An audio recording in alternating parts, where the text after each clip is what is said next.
esta deve ser mesmo a nossa primeira prioridade, é gerir melhor o que nós temos, é apostar na eficiência. Se hoje temos, portanto, podemos falar da agricultura, bons peritos muito eficientes, que os temos, e bem geridos, há outros que ainda têm um caminho a fazer do lado da eficiência. Portanto, a primeira prioridade é aumentar a eficiência, combater as perdas de água. E depois, sim, do lado da oferta, aumentar a interação entre barragens, aqui e acolá fazer novas barragens naturalmente, é importante aumentar as reservas de água naturalmente, apostar em soluções não convencionais de água, digo muitas vezes que não faz sentido usar a água que nós bebemos para regar jardins, lavar ruas, não faz sentido nenhum. Faz sentido, sim, usar a água das hectares para, no fundo, para esse tipo de utilizações. Muitas vezes diz que boa gestão da floresta é uma forma de plantar água.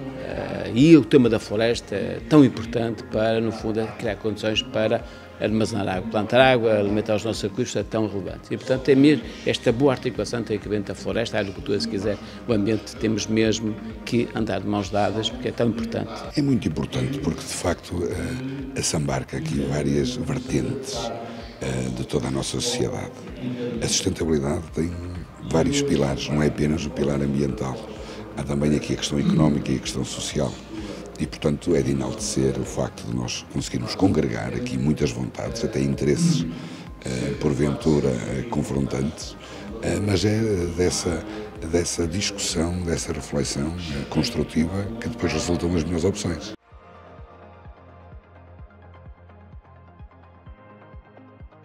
Há algumas palavras-chave no que diz respeito a esta conciliação entre o ambiente e a agricultura.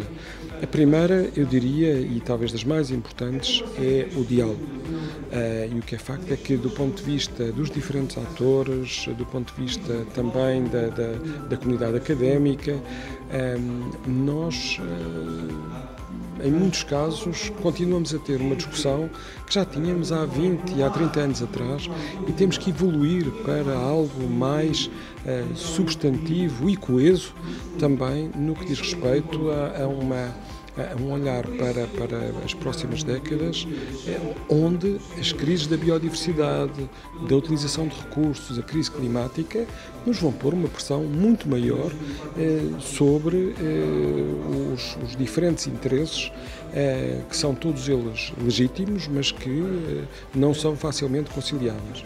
Claro que aqui é crucial a compensação ou a subsidiação da agricultura cuja atividade seja limitada por razões de conservação da natureza, por razões de biodiversidade ou outras. Temos sempre dois focos, ou seja, um foco é nós temos que produzir para ter resultados, porque se não tivermos resultados económicos não vamos subsistir e, portanto, esse foco existe. As nossas opções têm que ser muito racionais, produzindo aquilo que o mercado procura, vendendo o melhor possível, tentando ter os custos mais baixos que seja possível. Esse foco é inevitável e não podemos largar. E depois temos um segundo foco, que não é novo, ao contrário do que às vezes parece que os agricultores hoje é que estão sensibilizados para as questões ambientais. Não é verdade. Durante muitos anos na agricultura, os principais obreiros da natureza eram os agricultores, até porque não havia mais ninguém no território rural. Toda a gente vivia da agricultura ou dos serviços conexos. A mudança do clima está aí e vai-se agravar. Vai-se agravar de uma forma consecutiva durante o século XXI. Penso que hoje em dia toda a gente está consciente desta situação. A floresta tem uma situação muito peculiar, porque devido à forma como ela é gerida em Portugal, nós temos situações de gestão profissional e temos situações em que a gestão é feita por ou pequenas unidades ou até pessoas que praticamente não utilizam a floresta na verdade. Esta situação não vai ser possível de manter no futuro. E não vai ser possível de manter porque nós vamos precisar de ter meios e capacidades de atuação que sejam compatíveis com um aumento significativo da temperatura e com aquilo que pode ser ainda uma redução da precipitação. E, portanto, do ponto de vista estrutural, há muitas medidas que vão ter que ser tomadas, mas eu diria que a mais importante é estender a gestão profissional da floresta à quase totalidade do território. Tudo que não tiver gestão profissional tem que ser um parque natural, que provavelmente tem que ser gerido pelo Estado.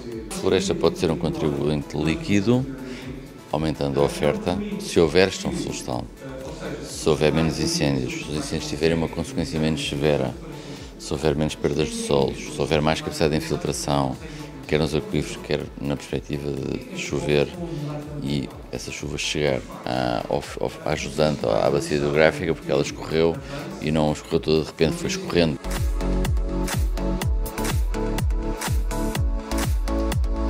Estamos na zona vermelha das alterações climáticas, já vimos que estamos num cenário de 2,5 graus a 3 graus, isso tem consequências económicas e a economia tem de integrar essas variantes.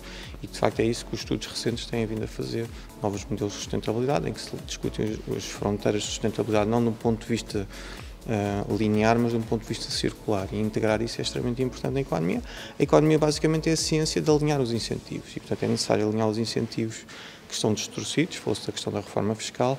Há certos autores que propõem a reforma fiscal verde, que tem a ver com o facto quando há angariações de fundos verdes, as despesas também serem verdes, ou seja, alinhar os incentivos, é aquilo que se chama o duplo dividendo.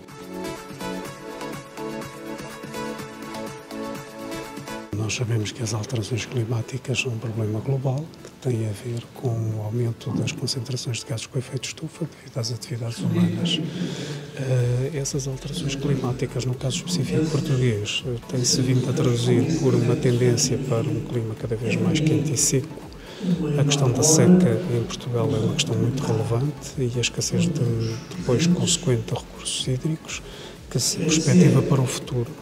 Daí que seja necessário nós implementarmos já hoje medidas de adaptação a esta nova realidade, menos precipitação, menos água disponível, incluindo para a agricultura. A CAP tem defendido sempre uma rede nacional da água, porque achamos que, embora sejam importantes fazer estudos e planos e projetos, já estamos há muito tempo com estes estudos e projetos e neste momento precisamos de obras.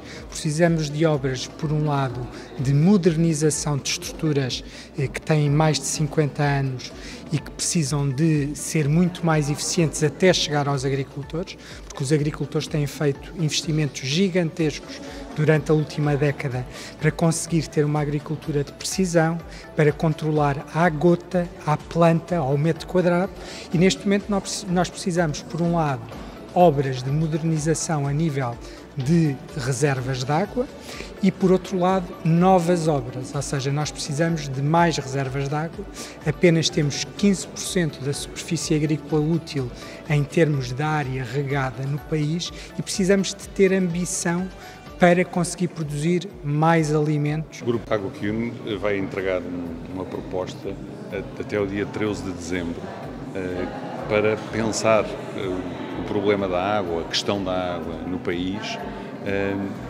e, no fundo, tentar passar de uma situação de gestão da contingência para uma gestão em estabilidade, sem restrições, no fundo, em resiliência. Vamos identificar um conjunto de soluções, mas não vamos tomar opções. Vamos identificar possíveis fontes de financiamento, mas não vamos escolher a fonte de financiamento. Vamos identificar alguns casos emblemáticos, mas não vamos listar todas as intervenções necessárias. Vamos identificar investimentos necessários ao nível do betão e do aço, portanto em equipamentos e em infraestruturas, mas também em propostas ao nível da governança. No fundo, em medidas de políticas, em alterações de tarifários ou de modelos de gestão e de organização das entidades gestoras do mundo da água, que podem conduzir a um melhor resultado. Estamos a pensar já no dia seguinte. Estamos a pensar que o dia seguinte é, depois de receber feedback, digamos, da tutela, a dizer, sim senhora, vamos por aqui ou por ali, vai ser preciso desenvolver mais trabalho, mais estudos, mais projetos de execução ou estudos de impacto ambiental, o que for. E nós estamos preparados para colaborar na preparação desses trabalhos e, no fundo, concretizar, porque há um grande desejo em concretizar uma série de investimentos em Portugal e o grupo de trabalho quer também dar o seu contributo nesse sentido. A União Europeia, nesta estratégia que resulta do relatório Draghi, convoca a inovação para uma inovação que seja custo-eficaz, que seja em tempo, produza bens e serviços e que permita, no fundo, represar dentro da União Europeia aquilo que é o capital que temos dentro da União Europeia e permite-nos essencialmente apoiar a competitividade. Bem, vamos agora ligar isto aqui ao setor da água. O que está também identificado nesse relatório é a existência de barreiras que não são innovation friendly, se quiser, utilizando a expressão inglesa, e de facto o que nós precisamos no essencial é criar um quadro regulatório, um quadro legal e também um quadro de gestão que permita de facto que em cima dessa camada surja a inovação como resultado daquilo que é o processo educativo, o conhecimento gerado das universidades, que se traduz em modelo de negócio. Enquanto estas camadas, que são as camadas estruturais de um país, que têm a ver com o desenvolvimento deste ambiente innovation friendly não existirem, e volto a dizer, ao nível regulatório, ao nível legal e ao nível da gestão, pois teremos aqui uma barreira. Isto é válido para o setor da água e, na minha opinião, é o principal desafio que o país terá nos próximos anos para resolver. Nós vamos ter que fazer muita obra e há aqui uma tensão, obviamente, que vamos ter que fazer escolhas, quais são as obras que vamos fazer e até que ponto é que nós queremos desenvolver a agricultura. Nós vamos querer desenvolver a agricultura porque traz um enorme benefício económico ao país e, sobretudo, também de dinamização de certas áreas do país e evita o despovoamento e a desertificação desse país. O Centro Nacional de Competências para as Alterações Climáticas no setor agroflorestal foi constituído há 4 anos atrás por 6 entidades. Hoje congrega mais de 70 entidades a nível nacional e, para além das sessões que organiza, como aquela que assistimos hoje, onde os temas que foram debatidos foram interessantíssimos, ainda tem um fórum de discussão que para mim ainda é o mais entusiasmante, digamos, que é um grupo numa rede social que o centro tem, congrega mais de 1000 pessoas e é um fórum de debate com um dinamismo muito interessante, 24 horas por dia, porque as pessoas que debatem naquele fórum são pessoas interessadas, são pessoas que discutem temas pertinentes no âmbito das alterações climáticas e tudo o que está associado a isso. Eu acho que nós debatemos aqui aquilo que é importante, não é? O lado económico da questão, o impacto económico e o impacto geral nas alterações climáticas. E acho que surgiram aqui ideias muito interessantes porque o pano de fundo de tudo isto é basicamente a questão da água em Portugal, não é?